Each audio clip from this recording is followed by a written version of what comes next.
Noisy Pixel.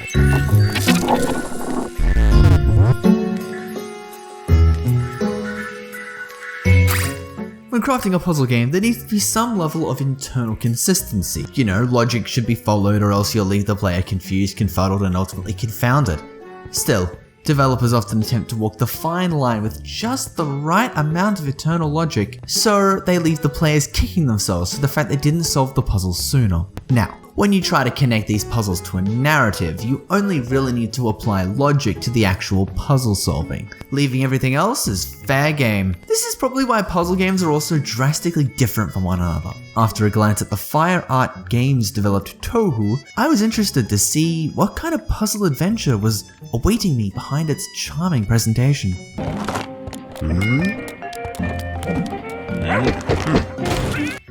TOHU is set in a magical world constructed of weird and wonderful fish planets and follows the story of a young girl and her mechanical alter ego, Cubus. A strange cube wizard has appeared on the fish planets and has destroyed the sacred engine. This action has put the lives of everyone in danger, and someone needs to fix it before it's too late. Enter our hero, the young girl who can use a strange trinket made by an old friend named Jungle, who can transform into a powerful robot. This unique ability allows her to lift heavy objects and complete tasks. It's the player's job to guide her through attempts to repair the secret engine and protect it from the newcomer who wishes to destroy it.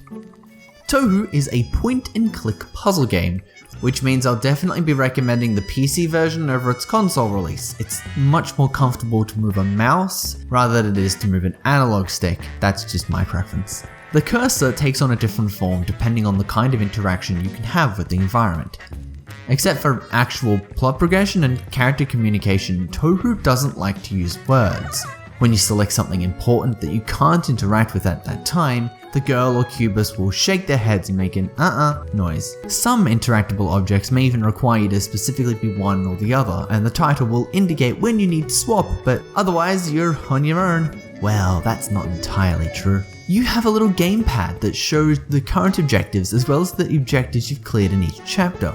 It also displays collectibles you find in stages, represented by cartoonish creatures that become emblazoned on cards. Most importantly though, it contains a hint menu. By playing a little unlocking minigame, you'll be able to unlock a page of hints for you to clear the current puzzle. However, these are told entirely without words, which still leaves you a little bit of effort deciphering the images you see before solving the puzzles. Even if some blatantly tell you the answers with their pictures, there's still some catharsis to be had when using the hints to solve the puzzles, especially since you need to play that timing-based minigame to actually get to them in the first place. The most challenging part of the puzzles sometimes is noticing what can actually be grabbed, as there are a couple of occasions where you may question how you were supposed to pick that object out from the background, but the puzzles are most often heavily grounded. When I eventually worked out the solutions to most puzzles, I would kick myself for taking so long to complete them. The game's opening and its loading screens recommend you wear headphones, and it's certainly for good reason, because it won't be long before you'll be wanting Christopher Larkin's incredibly gentle and relaxing atmospheric compositions injected directly into your veins. Each chapter has its own piece of amazing background music to help you soak in the picturesque world. These areas are also filled with weird creatures, fantastically animated places, and environments that can be everything from simply strange to outright Escher levels of architecture. The dull pastel colors make it all easy on the eyes too, as you watch your lead hop around the stages with a whole collection of different animations depending on the interactable object. Even when I became stuck and wanted to take a break, I couldn't help but leave the game up whilst doing something else to listen to the tunes. It's a shame that you can't toggle anything else on the options menu besides the master volume though. It doesn't ruin the experience by any measure though. TOHU is almost certainly a puzzle adventure that will win you over based on its visual charm alone.